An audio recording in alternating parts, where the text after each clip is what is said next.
Okay, today, Digby, we're getting ready, closer. Yeah, it's all going all right. We're getting closer to setting a solo. Before we do solo, we've got to do a couple of things. And one of the things we need to do is simulate a balloon at some point during the circuit. Now, as we know, when we flare and then we're flying level at 2 feet, and we're holding off and we're waiting for that sync to happen before we pull back. A common error with most students is that they try and preempt the sync. So they'll fly, they'll flare, they'll fly, eyes will go to the end, they'll start to fly level at 2 feet, and before we sync they start to pull back, thinking they've got to fly, like you said on the last lesson, you got to try and fly it on the runway. We don't do that. We want to fly it as accurately as possible just above the ground till it lands itself. So we need to wait for that sync to happen. But what often happens is the student will start pulling back too early, we've got too much lift going over the wings, and the aircraft will balloon back in the air. I've definitely been a culprit of that before. Everyone has. So the two main issues are either not pulling back enough and we land very flat and hard and fast, or the student pulls back too early or too much and we balloon back in the air. Now, because we're a fairly low inertia aircraft, we don't have enough energy once we balloon, we lose too much airspeed to try and save that landing.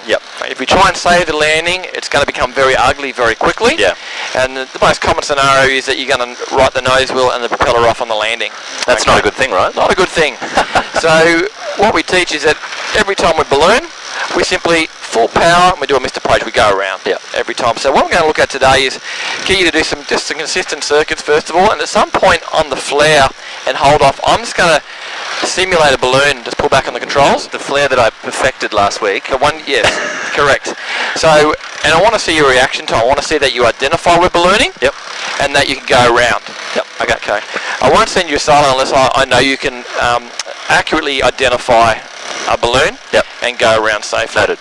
So Mr. Approach, pretty simple. It's full power straight away, climb attitude for 70 knot climb out. And with go-rounds, that's not the only time you should go around. If you, as I think you were saying the other week, if you feel uncomfortable in any way about the landing, you should absolutely go around and abort the landing. My favourite saying is every landing is a failed Mr. Approach. They should always be ready to go around. As soon as it doesn't feel right, or you might get a wind gust, I'm just going to get backtrack here.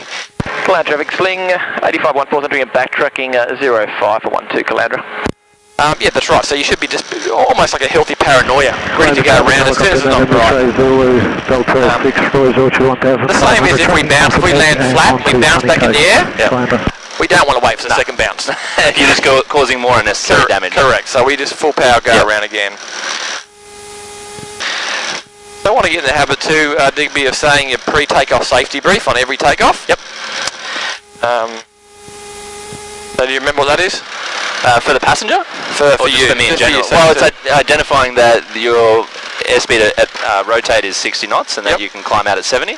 If you happen to have an engine failure after 700 before 700 feet, you will land within 20 degrees to the left or the right of the airfield at hopefully some sort of paddock or beach. And if you have an engine failure on downwind, you can perform an emergency landing onto the appropriate runway. Good. Okay, so I'll do it right, cool. Caloundra traffic, sling 8514, rolling 05 for circuits, Caloundra.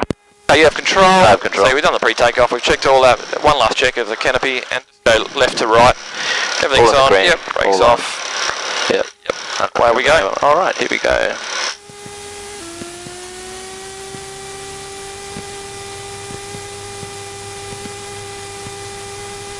So the airspeed is alive and increasing. Always keep your hand on the throttle, on the ready. And that's 60 knots right there. Low pressure. And then trim for 70 knots.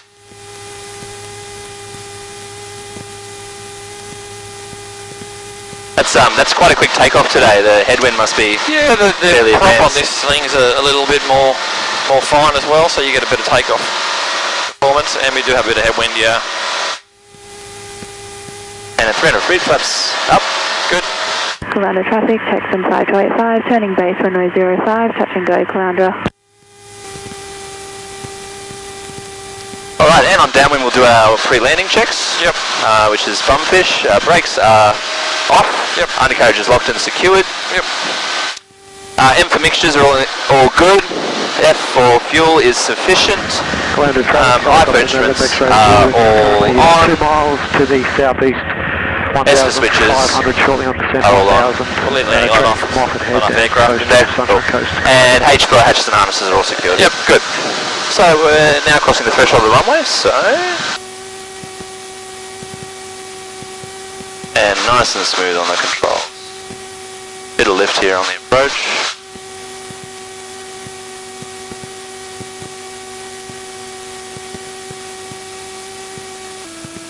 Alrighty, and as we cross the threshold of the runway, power back, that's 30, 20, 10, power back.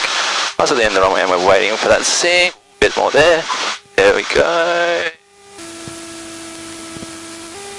There we go, that's good. Nose wheel down nice. Soft, flaps 1. Yep. And here we go. Bit of right rudder. And airspeed's alive. 60 knots. And climbing out at 70. Good. So as we touch down there, we've got a bit of a wind gust, and got a bit more lift, got airborne about an inch, but just keep that hose protected and it'll just sink. Just waiting for that to sink, yeah. We've got a helicopter to our 11 o'clock. Yep. Ooh, bit of lift there. Pulling the throttle back, get a bit of sink after that.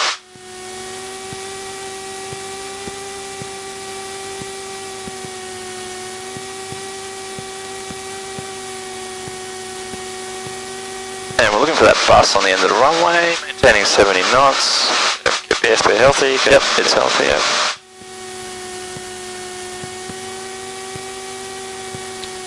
Alrighty, a little bit higher, that's okay. 30, 20, 10, and we're flaring, and there we go. So we're full power, maintain 70, glide speed for 70 quick with the power, make sure you got full power. Yep, that's full power.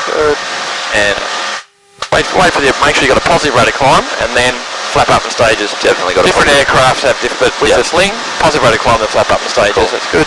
And keep adjusting the altitude for 70 knots. You don't have to get the other one up until 300 feet, but that's fine. Okay, right. So that can stay like normal. Yeah. Okay. That's good. We've got no aircraft behind us, but if you did, you'd wait till you're safe heights above 500 feet, then maybe move to the non-active side, then rejoin circuit when it's safe to do so. But we've got no one behind us, so we can keep midfield rejoin. Keep the upwind. That's good. So you identified with balloon. Yep. So was that too fast on the throttle, did you say? I just a bit faster, okay. A bit faster? Yeah. Oh, it was too slow. Too slow, yeah. Okay, You're being nice and gentle, but we're going around. We want that power. Yep. Because remember, a lot of the proponent of lift comes from our thrust and power and propeller slipstream as well. So you want that power up really quickly. All right, clear right, centre, above, and left, and we'll make our turn. Okay, Digby, you went really well then. Okay, so you identified the balloon. A little bit gusty and windy today, so it was hard to get a smooth landing today, but you did identify that balloon. You went round just a little bit quicker with the power next time. Yep. You sort of went sort of like a takeoff power setting, so in a go, want to go around, want full power as quickly as possible without being ridiculous. Yeah, of course. But you adopted the climb attitude, you got the flap up in stages, everything was done correctly. Remember, radio call always comes once everything else is done and you're at a safe height, and you fly the aircraft first. No point making a radio call if you're about to crash. Yeah, so a little bit busy, a little bit windy today to do engine phase and circuit. We'll do that next lesson. Yep. And hopefully get your solo soon after that. Yeah, awesome. Okay, thanks. Thanks, Damien. Okay.